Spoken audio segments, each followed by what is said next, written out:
If you're stepping on the scale every morning and using that number to decide whether fat loss is working, you are masking decisions based on one of the noisiest, most misleading metrics you could possibly choose.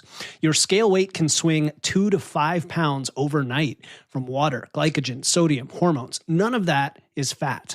Today, I'm going to show you 3 specific metrics that actually predict whether you're losing fat, preserving muscle, and doing it at a rate you can sustain. You'll learn why a woman in perimenopause can lose half a pound of fat per week and see a 3-pound gain on the scale the same morning.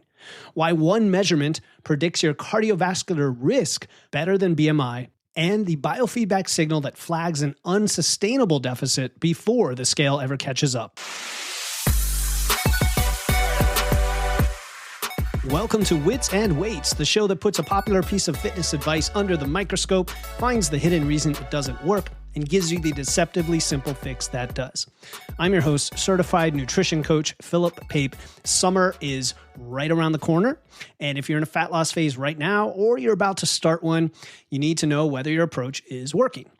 For most people, working often means one thing, and that is, hey, the scale is going down, and that's it. And that is the entire feedback loop. And if you are over 40, if you're strength training, if you're a woman dealing with hormonal fluctuations, that feedback loop is going to mislead you. It is going to cause you to make bad decisions. It's going to make you think that you are failing when you're succeeding, or worse, think that you are succeeding when you're actually maybe not. So today I'm going to give you 3 metrics I want you tracking alongside your scale weight, not instead of the scale weight, but alongside it. We're going to use the scale weight for one of those metrics actually, because together they will give you a complete picture that the scale alone will not give you. Then I want you to stick around to the end of this episode because I'm going to share one specific threshold that tells you your cut is too aggressive and that you need to pull back potentially immediately. It's a red flag that you could miss for a long time until the damage is sort of already done. And I'm going to give you that at the end. Here's what we're covering in today's episode. First, why the scale is such a terrible standalone metric and how much it actually fluctuates from things that have nothing to do with body fat. Second, we'll talk about the 3 metrics. And I'm not going to reveal those just yet. I want you to listen to the episode because I'm going to explain the context behind them. But they are very simple things you can do already with nothing special, no special math. There's a little bit of math, but it's going to work really well for telling you what progress you are actually making. So let's talk about the scale again. Okay. And I say again, because if you've listened to the show, we've talked about fat loss versus weight loss. If you're new to the show, listen up. This is super important. You step on the scale in the morning and it's up 2 pounds from yesterday. I'm sure that's happened to you many times. What do? If you're like most people, you panic a little bit. Maybe you panic a lot. Maybe you think I need to eat less. Maybe you think I need to do some more exercise or cardio. Or maybe you're just defeated, deflated because you're doing everything right. And I did everything right yesterday. I didn't even overeat and the number still went up. Well, the problem here is that your body weight can fluctuate 1 to 2.5 kilograms or 2 to 5.5 pounds in a single day. And usually, almost guaranteed, none of it is body fat. And it makes a lot of sense when you think about it because every gram of glycogen in your muscles stores 3 to 4 grams of water. So if you eat a higher carb meal, 500 grams of carbs can add 4 to 6 pounds of scale weight from glycogen in water alone. And sodium does the same thing, essentially. If you have a salty meal, it can cause 1 to 3 pounds of water retention. That resolves within about 1 to 3 days, and none of that is fat. Of course, sodium is in a lot of things. It's in processed foods, it's in takeout, pizza, Chinese, you name it. Now, where it gets really important for you is specifically depending on your age and depending on your hormones, there could be some other confounding factors. So for example, if you're a woman in your 40s, if you're in perimenopause or postmenopause, the scale becomes even more useless is the way I'm going to put it. When we look at menstrual cycle weight fluctuations, on average, they're 1 pound per cycle, but the clinical range is like 1 to 5 pounds. And then during perimenopause, those fluctuations become erratic and unpredictable because estrogen and progesterone are not following a consistent pattern anymore. So you could be losing, say, half a pound of fat per week, and then you see a 3-pound spike on the scale one morning. And then if you react to that by doing something silly like cutting calories or doing more cardio, or changing your whole routine up, you probably made a bad decision based on bad data. The SWAN study, it's the gold standard study we've talked about for menopausal body composition research, tracked over 1,200 women, and they used DEXA scans over 18 years. They found that during the menopause transition, fat mass gain roughly doubled, going from about 1% a year to 1.7% a year. Meanwhile, lean mass, right, muscle, lean mass, shifted from a slight gain to a decline, but total weight gain over the transition averaged only 3.5 pounds. So because fat was going up and muscle was going down, the scale didn't really change that much. So think about that. Think about that a lot. A dramatic shift in body composition, more fat, less muscle, the scale barely moves. And this results in a lot of stories I hear from you, from ladies who they're just not happy with their body. They have belly fat. I hear it all the time. It's not that they've gained a ton of weight necessarily. They could have, but even if they didn't, something is off. Something isn't computing, and this is behind it. And when we talk about this body composition issue, which is relevant for all of you listening, anyone who lifts weights, listening to this show, you're trying to build muscle and lose fat, we see in study after study, trial after trial, that when people are put into a calorie deficit and training and eating enough protein, we see that there are differences in how much lean mass is retained and fat mass is lost, and you can't tell the difference between these different groups based on their training and protein just based on the scale, because the scale weight might stay the same, but one group is actually building muscle, one group is losing muscle. And of course, we don't want to do that. We want to lose fat. For anyone starting or returning to lifting, especially when you're older, maybe you're detrained, maybe you trained when you were younger, this is also especially relevant because your body is going to respond like a novice lifter and have that high anabolic sensitivity where you are primed for recomposition. And then what happens is you sometimes gain some weight, and yet you're gaining more muscle than you're gaining muscle and losing fat at the same time, yet the net effect is you're gaining weight. And that can really mess with your head. So I'm not telling you throw out your scale. In fact, the scale is something we're going to use, and it's actually very important. You'll see why in a moment, but what you need is context, and that's what these metrics provide. So let's get into metric number 1, which I call weight trend velocity. All right. So if a single daily weigh-in is unreliable, what do? Well, we have to zoom out, right? Instead of the trees, we want to have the forest.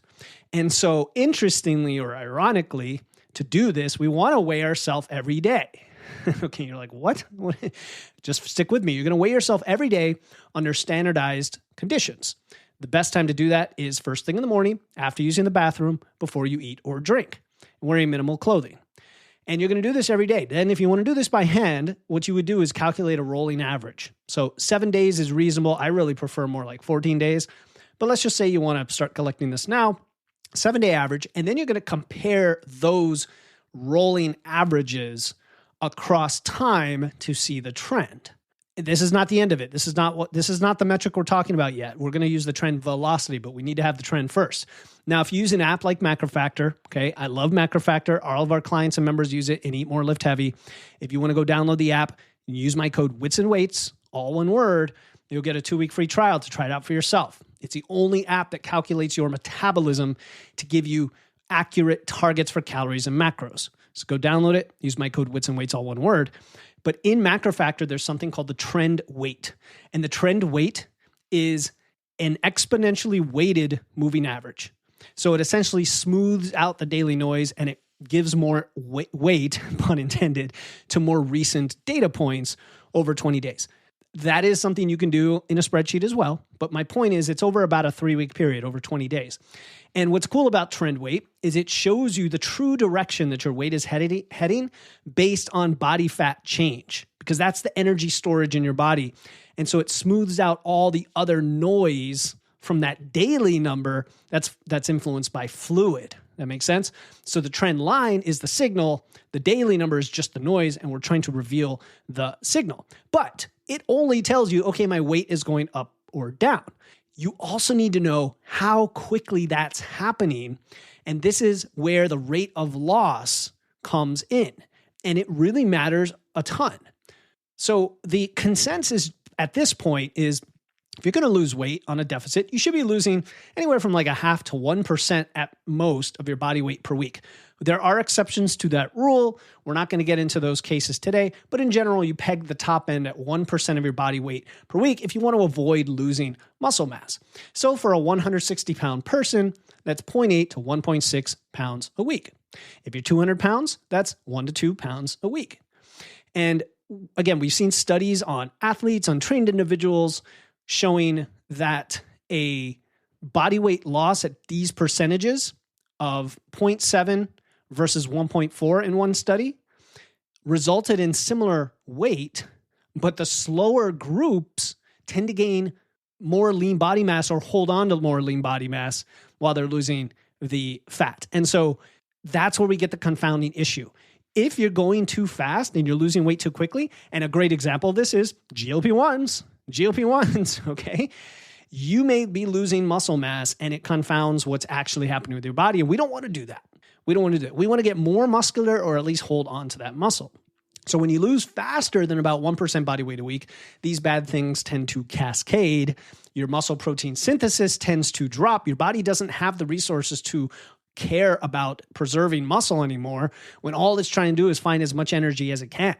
Along with this, your testosterone can drop significantly in an aggressive deficit, as well as your other reproductive hormones, your thyroid, and your body starts pulling from lean tissue for energy. So what I want you to do is actually look at the velocity or the rate of loss of your trend weight.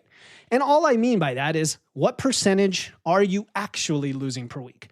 Now, you may have intended on a certain amount, but what are you actually losing? So if you're doing this by hand, all you have to do is compare this week's rolling average to last week's rolling average and see what percentage of your body weight that is. If you use MacroFactor, all you have to do is go to your weight trend page, scroll down under the Insights and Data section, and you'll see something called weekly weight change. And if that number is faster than the 1%, just watch out. It might be too aggressive.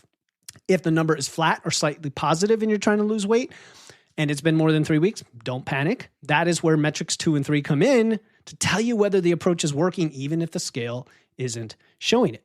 Now, speaking of things that you should be tracking, we are going to talk about sleep and biofeedback in a little bit. And the foundation of recovery, the foundation of everything we're talking about today is sleep. So I want to put it in your head now, and then we're going to revisit it later. But this is a nice, smooth segue into our sponsor for today, Cozy Earth. And I want to talk about their pajamas and their cuddle blanket, because when we talk about sleep and recovery, you might have heard me talk about their sheets, but pajamas are something I never used to wear. And now I wear them every day. They're made from a bamboo-derived material. So not only are they lightweight and comfortable, but I run really hot, and temperature regulation is really important for me. They don't make me overheat, and that's really, really simple. When I overheat, just everything goes wrong. My heart rate goes up. My HRV gets worse. My sleep is not as good. So really think about the clothes you're wearing at night and making yourself relaxed, and really pulling energy back into your body is kind of a way to put it, because you get into that parasympathetic state when you're relaxed. The other thing they have is called a classic cuddle blanket, and we have it just available on our couch all the time. It is super, super soft. And if you get chilly, it's a great product. And they have so many more. A lot of them are derived from bamboo to give you, again, this temperature regulation. So go to witsandweights.com/CozyEarth to check these out. Check out all their products. I love the company, and I love if you could support the show if you're looking for something like that, whether it's for a birthday, a gift, or just for your own use. Go to witsandweights.com/CozyEarth. Code WitsandWeights will give you 20% off. They back everything up with a 100-night sleep trial, which means you could try it for more than 3 months and still return it if you don't like it. They also have a 10-year warranty. Go to witsandweights.com/CozyEarth. Automatically, the code WitsandWeights will show up when you go there to get 20% off. That's witsandweights.com/CozyEarth. All right. Now, metric 2. And I'll say that this is quite underused today, which surprises me because I thought everybody just does this. And that is measuring your waist circumference. Okay. Just your waist circumference, not everything else, just your waist. And the reason this matters so much, I'm going to point to a massive European cohort study in the New England Journal of Medicine, over 359,000 people. So you can't argue about sample size on this one. This found that every 5 centimeter increase in waist circumference raised mortality risk by 17% in men and 13% in women. And the waist circumference's predictive power got stronger after you controlled for BMI. In other words, BMI often becomes non-significant once you account for waist circumference. And that makes sense because where you carry your fat and the fact that you have more body fat matters more than how much you weigh. The more muscular you are, the more higher your BMI is going to be, and it just throws off the number. But your waist really tells a vast majority of the story. There was something called the Interheart study with 52 countries, 27,000 participants, and it found that the highest waist to hip ratio group had 2.5 times the heart attack risk. So if we define obesity by waist to hip ratio instead of BMI, the number of people classified as at risk would roughly triple. This is why I prefer things like body roundness index. This is why our clients measure their waist along with some other measurements that give you extra nuance, but definitely want to measure your waist. It's also why waist is part of body fat calculations typically. So what are the actual thresholds? Well, the World Health Organization has 2 tiers. You have an increased risk above 90 centimeters for men, which is like 37-inch waist, and above 80 for women, which is about a 31.5-inch waist. That's an increased risk. So 37 for men, 31.5 for women. Substantially increased risk is 40 inches for men, 35 inches for women. And for the waist to hip ratio, the thresholds are if you're higher than 0.9 for men and 0.85 for women. By the way, we in Eat More Lift Heavy, we have this amazing physique tracker that will calculate all this stuff for you based on your measurements and tell you whether things are at risk or not. Now, for tracking fat loss specifically, a meaningful change based on interventions from exercise, from training, is typically around 5 centimeters. And we know that waist circumference reductions also correlate with visceral fat reductions. That's belly fat. Okay, now we know also it's not just from exercise, that's for sure. It's also going to be from your diet and how much body fat you have. But this is especially relevant for women in perimenopause. The SWAN study showed visceral fat shifts from 5 to 8% of total body fat up to 15 to 20% during the menopause transition. That's a 3-fold increase in visceral fat, which is the most metabolically dangerous type of fat. It concentrates in the midsection. So even if the scale isn't moving, your waist circumference going down is telling you a very important thing, that you are losing visceral fat. And that is a big positive for your health. That's why I love this metric so much, because even if the scale is not moving, or even if it's going up a bit, maybe you're gaining muscle, we don't know. If your waist is going down, that's a fantastic sign. Now, here's the nuance. Waist circumference has measurement error, right? It's a little bit difficult to get it perfect. Breathing can shift your reading by 4 to 5 centimeters. Meal timing can make a big difference. And even if you're trained at this, how to do it, there can be an error. And so the protocol, the way you do this is important. I would say pick one consistent objective spot. Now, the WHO has the technical definition of the midpoint between your lowest rib and the top of your hip bone. But my shortcut is just use your belly button. Okay, we all know where our belly button is, right? So just stand in a relaxed state. Don't tense up your abs and don't slouch or pop out your stomach. You know what I mean? Just a neutral state. And that'll be a pretty objective measurement you can do. You can use a digital measurement. You can use a normal closed tape measure. You can use the, AccuTape, which lets you do a little ratchet. It's okay. What matters is the trend over time. That's what matters. You'll know, the measurement error isn't so big that you're not going to detect inches over time. You will. And so I would track it weekly, but then look at the trend, look at the average, just like you would with scale weight, but you're not tracking it every day because your waist isn't going to change that much. But this will tell you whether you're losing fat, even if the scale is staying the same, going up, going down, it almost doesn't matter. All right. So the third metric is a bit different from the first two. It is a little more subjective, but the way we track it makes it more objective. Let me explain. This is the biofeedback composite. Now, you might have heard me talk about rating your biofeedback, things like energy, digestion, hunger, sleep, stress, etc. We have 7 metrics that we look at in Eat More, Lift Heavy. By the way, if you keep hearing me say Eat More, Lift Heavy, it's just our program. It's a 26-week coach program where we walk you through building all of these skills, tracking your physique, improving your nutrition and training all together, your whole lifestyle. You can go to eatmoreliftheavy.com to check out what that's about and learn more. But where I'm going with that is we recommend clients track at least once a week across all 7 categories.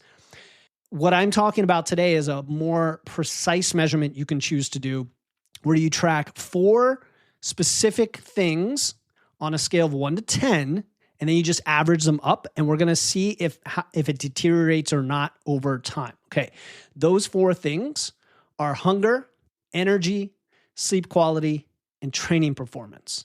Hunger, energy, sleep quality, and training performance. And you can use a scale of 1 to 10 to give you a little bit more resolution. So where 1 is the worst, 10 is the best.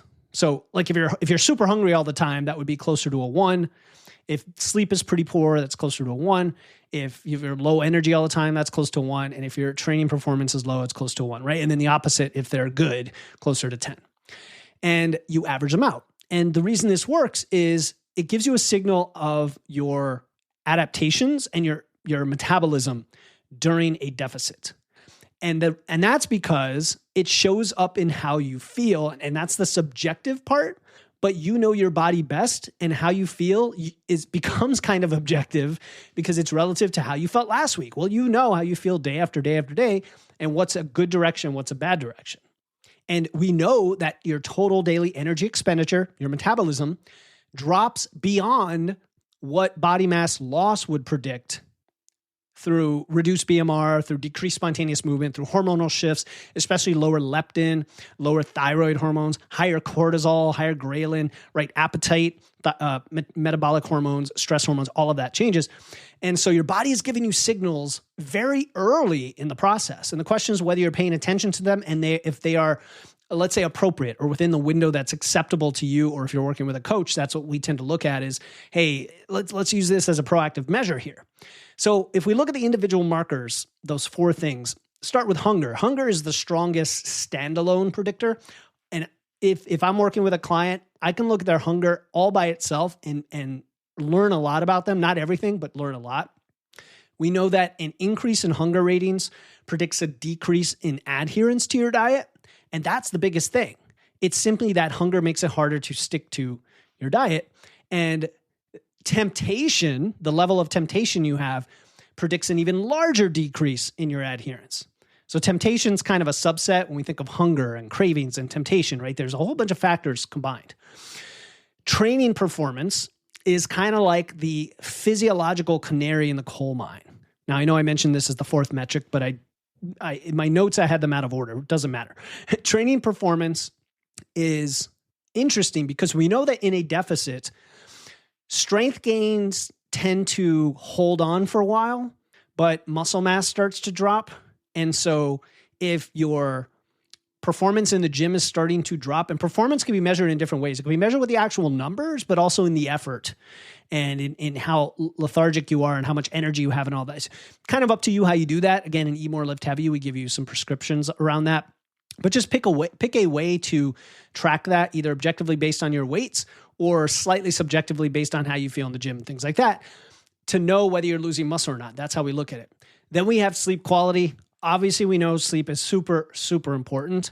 It is difficult to self-report on sleep, but essentially, if you are more restless, if you are waking up tired, like those alone are a big way to track that your sleep is getting better or worse. Not just the hours of sleep, but basically, are you waking up tired or not? Versus, hey, I'm sleeping really well, I'm sleeping like a baby, I wake up on my own, it's great. And as I mentioned before, there are a lot of factors that affect sleep, including what you wear, what you sleep in, your environment, your blue light, your routine, how consistent you are with sleep times and wake times, all of that. And then, of course, the 4th one that I mentioned at the end, out of order here, is energy. And energy, again, it could be several different things. For many of you, this is a sense that you don't have enough energy to get through the day properly. And I say it that way because we should all have an energy drop toward the end of the day, just naturally due to cortisol, but it should feel fairly natural and smooth, I guess is a way to put it. And it shouldn't feel like you have these massive dips in energy or like you're super tired in the morning and need this huge jolt of caffeine to get going. That's what I mean by energy. And again, it's relative. So when I say relative, what you're going to do at this stage is you're going to track it all on a daily basis and average it. Now, you're not going to do this forever. I'm not asking you to track biofeedback forever this way, but doing it temporarily as we head into summer, if you're in a deficit, if you're trying to lean out, if you're trying to get shredded, whatever, this is going to give you a good trend of how your signals are telling you your body's adapting. So if your hunger goes from a 7 to a 3, your energy goes from a 7 to a 4, your sleep quality goes from a 6 to a 5, your bench press starts to stall, right? All within the same couple weeks, the average is going to start dipping down, right? Some things go up, some things go down, but if the overall average is dipping down, maybe your deficit is too aggressive. And we don't care what the scale says, because if the scale says your weight is dropping, great. But if it's at the expense of potential muscle mass or adherence or something else, we want to get ahead of it. Now, I mentioned in a recent episode, the Matador study about intermittent energy restriction, the alternating 2-week deficit, 2-week maintenance, producing greater fat loss. And part of that has to do with your biofeedback and adherence and your metabolism not over-adapting, right? So this biofeedback composite can potentially tell you that your deficit is or isn't sustainable. Pretty cool, right? Now, I did promise you a specific number at the beginning of this episode. It's a red flag threshold that tells you that your cut has maybe crossed the line from being productive to somewhat destructive.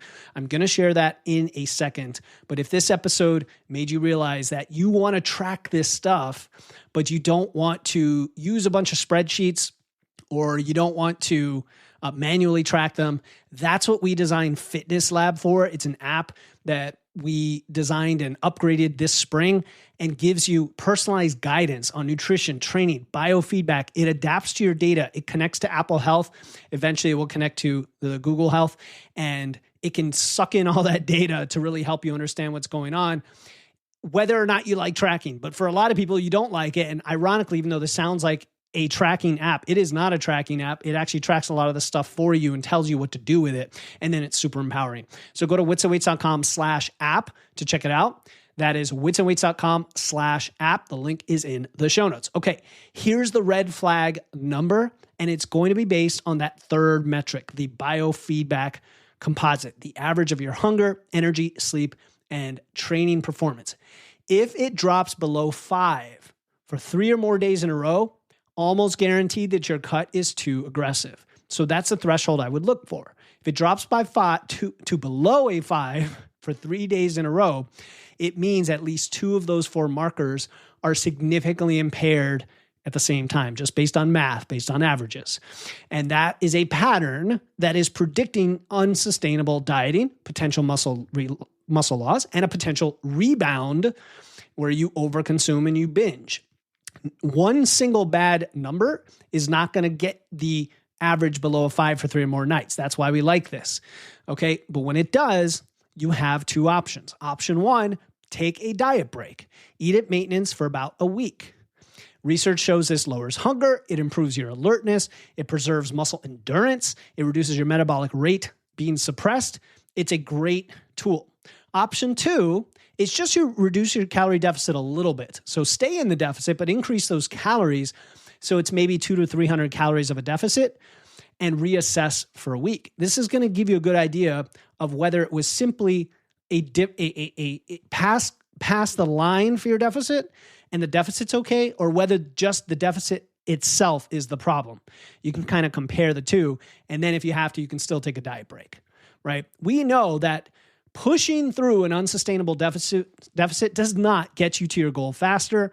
All of the research on metabolic adaptation tells us this. It actually gets you to a plateau faster, and it costs you a ton on the way there, and it frustrates you, and then the whole thing kind of falls apart until you do it right again. So tomorrow morning, rate your hunger, energy, sleep, training on a scale of 1 to 10, average them out. If you're above 6, if you're 6 or above, you're in a good place. If you're like 5 or 6, keep an eye on it. But if you're below 5 for 3 days in a row, maybe you should pull back.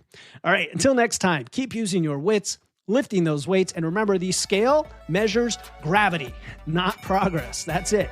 Your body composition, your waist, how you feel, those tell a much more accurate story. I'm Philip Pape, and I'll talk to you next time here on the Wits and Weights podcast.